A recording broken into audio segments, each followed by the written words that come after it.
Hello and welcome to a new episode of Other Record Labels. I'm your host, Scott Orr, where we talk about the art and culture of running a record label, and we talk about how to take the mystery out of running a record label. And today I want to talk about a very important topic, and it's a little bit to do with marketing and finances, and we're talking about multiple revenue streams and why multiple revenue streams as a record label, gosh, as any business, is important. And we talk about this with our guests any chance we can get. We get some ideas for multiple revenue streams. And so today we're going to talk about that. We're going to talk about what are multiple revenue streams. I'll try not to be too patronizing, but I want to make sure everyone understands it just in case some of us here aren't fully versed in the concept of multiple revenue streams. So I want to go through that. I want to talk about why they're important and why they're essential for any business, but why specifically they're essential for record labels.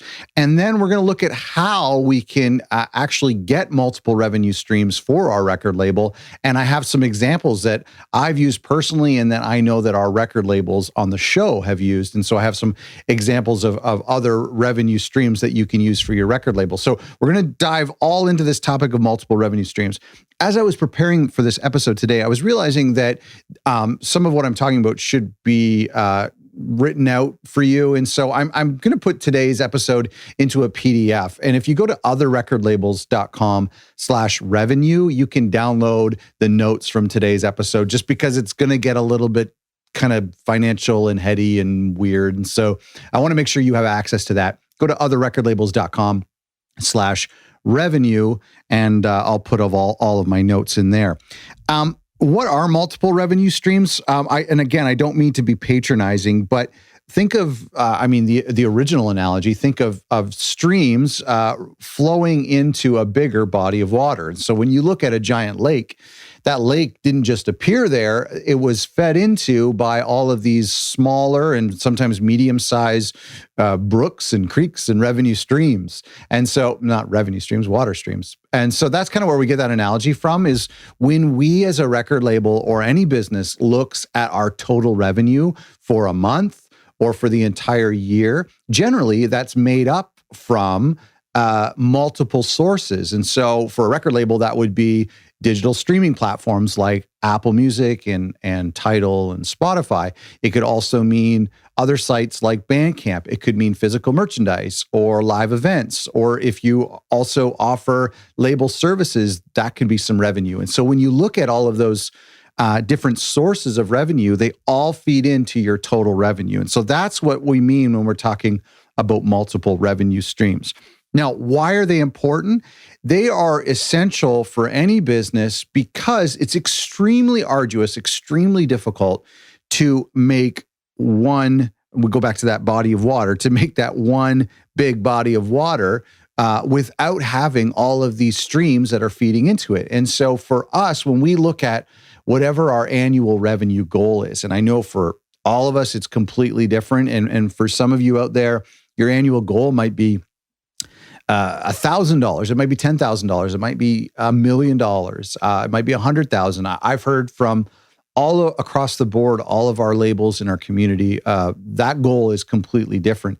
Whatever that bigger total revenue number is, that's hard to achieve when we think of saying, okay, let's say, I'm going to use for easy math here. I'm going to say, let's say that every label wants to make $1,000 a month. And so that means $12,000 on the year. That's a really great goal to have, by the way, and it's not easy to do. And if we have labels who are exceeding that, that's awesome. That's really challenging to do. But for a new label, aiming for $1,000 a month is a big deal. And so I'm going to use that number because it's easy math. And so if I look at that total revenue of $12,000 for the whole year, that number is very intimidating. That's hard to do. If I said to you, go out and get $12,000, that's very difficult. But all of a sudden, if we start to break it down, we say, okay, now it's $1,000 a month. And from that $1,000, we're going to have 10 revenue streams that are making $100 each. And so it's really important to have all of these streams because it makes it easier for us to reach that goal. Number one, it puts less pressure on any one specific initiative. I think that's really important. Let's say, going back to what I was saying just a couple seconds ago, let's say that we had two people and we both wanted them to make $100. And I sent them both out onto the street to go make $100. And I said to person number one, you have to go to knock on as many doors as possible until you find one person who will give you $100, no questions asked. And then I said to another person, the second person, I said, you need to go outside and knock on as many doors as possible until you find 100 people who will give you $1. The second options kind of sounds a little bit more doable, even though the first option, you just have to find one lucky person who's going to be generous and give you $100. But the second person is just going to have to knock on tons of doors, but getting $1 from someone is a lot easier than getting $100 from someone else. And so that's kind of the way we want to look at revenue streams, is it all of a sudden puts less pressure on that one person who has to go and find one house that will give them $100. And now we're thinking, okay, let's find 100 houses that gives us $1. Or maybe in that example, we find 10 houses that gives us $10 or 20 houses that gives us $5. You understand? And so I find that one of the greatest things about multiple revenue streams is it takes pressure off of any single revenue stream.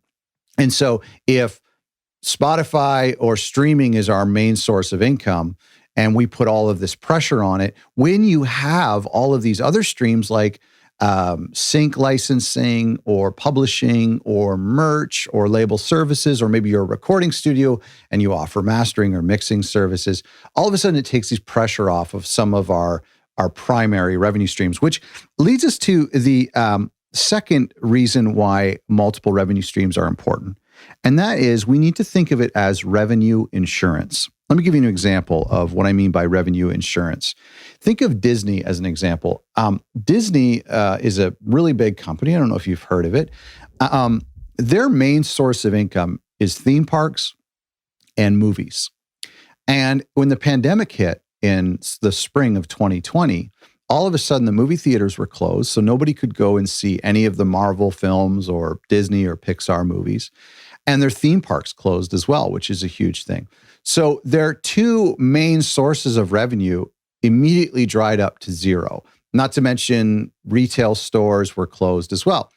And lucky for them, they had come up with Disney Plus in the fall of 2019. And so now while people are locked at home, everyone jumped over to Disney Plus and was stuck at home watching Disney Plus. Without that initiative to create Disney Plus, they would have been left with almost nothing when the pandemic hit. Having a streaming platform that was completely different from their other properties gave them this revenue insurance. Now, they lost a ton of money. Who cares? They have a ton of money, but at least they had this backup source. And so that's one of the reasons why we want to think about having extra streams of income as this safety net. It's an insurance for our revenue because sometimes things disappear. I mean, we used to have, my label, we used to have this great contact at iTunes, not Apple Music, actual iTunes. This was like 8 or 9 years ago. A really nice person there who would essentially take all of our new releases and put them up on the homepage of like the singer-songwriter page on iTunes, give us this nice banner for a couple of weeks. That opportunity for us earned us like at least like 100 digital album sales in the week that the banner was up, easily. Like just strangers clicking through, listening for a couple seconds, and then paying $9.99 to buy the album. And so that opportunity was incredible for us. However, and I'll tell you honestly, I leaned on that like a crutch because I knew that, hey, at least we're going to sell 100 digital copies because we have this one person who supports our releases. Well, fast forward to today, obviously iTunes is dried up. It's not what it is. I don't even know if it's still operating. Honestly, I think I saw like one album sale come in the past like 3 months versus everything else that comes in through Apple Music or Spotify. So all of a sudden, this source of revenue has dried up entirely. Well, that's okay because we have other things. We have the streaming platforms now, and we have Bandcamp, which is huge for us. And we have our own email lists, which drives people to different platforms. And then of course, shows and live events. So when something like this happens and having this multiple revenue streams to act as income insurance for us is really necessary in this ever-changing landscape of commerce and e-commerce that we have, where something like iTunes can be huge and then all of a sudden it's gone. The final reason why I think multiple revenue streams are important for independent record labels is this diversifying of opportunity. Very much like a stock portfolio, when people pick lots of different stocks instead of putting all of their money onto one stock, they have all of these different opportunities. And if all of them do really well, they get really rich. If some of them do poorly, but they have some backup options. So what I like to think about, we've been talking about insurance and we've been talking about taking pressure off things. We've been talking about the negative side of business, and that's why we have multiple revenue streams. But for a second, I want to talk about the positive side, and that's increasing our opportunities. So the more revenue streams you have, the more opportunities you have for an artist to be successful. And so if that means that you have a great partner who helps place your music on movies and television and commercials, then that's more opportunities you're going to have. If you have more digital platforms that you're on, if you have more curators out there who are familiar with your label and your releases, who support your releases, more blogs who like you, all of these different things that you have, it just increases your opportunity for your artist to be heard, for the new releases to break even, and for your artist to earn a living, and for you to earn revenue. So I like to think of this positive perspective of diversifying opportunity and for our artists to have more ways to be heard. Before I let you go, I want to give you some examples of multiple revenue streams. And obviously you can take out a pen and paper and write out 100 tiny little ones. And this is, remember, going back, and here's what I would suggest you do, and I'll put this on our website when you go to otherrecordlabels.com/revenue. But I think it's important to have like an Excel sheet or a Google Doc, and maybe you already have this already, or a Google Sheet, where across the top, you list all of your sources of revenue.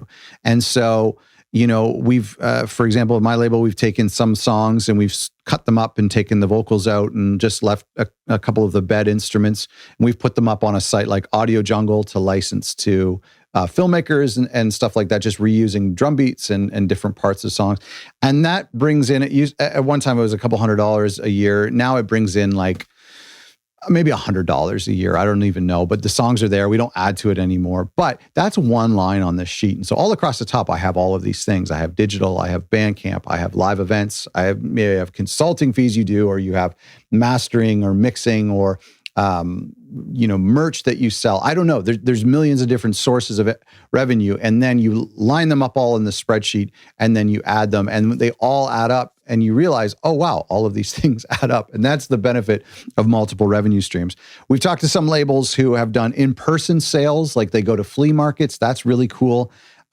Retail and wholesale, for example.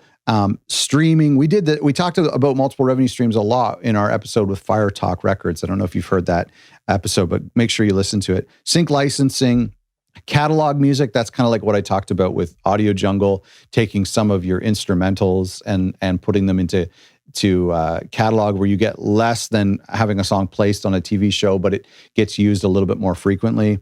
Label merch. Label services, offering some of your services as a record label to people who aren't on your roster. Live events, putting on shows and workshops, teaching people how to do things and helping people. That can be really good. Mixing and mastering if you're a recording studio. I would love to hear from you. Send me an email, podcast@otherrecordlabels.com, or leave a comment and let me know if you have a unique revenue stream. I think it's really important for us to all have revenue streams that are unique to us. I know record labels who make cassettes at home and who offer that as a service to other labels who don't know how to make their own cassettes at home. Whatever it is that's unique to you, you could make one of your revenue streams. By the way, before I let you go, one final point. I think it's important to use this concept in the way you run your record label as a whole, not just financially. For example, when we're looking at promoting an album campaign or an album release or a new album, the success of that campaign, and we talk about this extensively in our marketing course, but the success of that campaign comes from compounding all sorts of different initiatives. It doesn't come from one huge TV placement, although that's great, or one huge editorial Spotify playlist, although that's great. But it often comes from the compounding of daily posts from the artists and behind the scenes videos and Q&As with the artists and the artists going on tour and meeting people and a tweet from some journalist or a tweet from a friend or your friend sharing it on Instagram. All of these things compound into one big successful record label. So when we're talking about multiple revenue streams here on the show, this concept can also be applied to how you run your record label, that it's not success or whatever it is that you define as success doesn't come from doing one specific thing, but it actually comes from doing hundreds of little things that all kind of compound and build up into this big snowball of whatever. Okay, I think it's time to go. Thank you so much for listening. Go to otherrecordlabels.com/revenue, where I will put a lot of the kind of confusingness of today into this episode, into a PDF for you to download. Otherrecordlabels.com/revenue. Thank you for being a listener.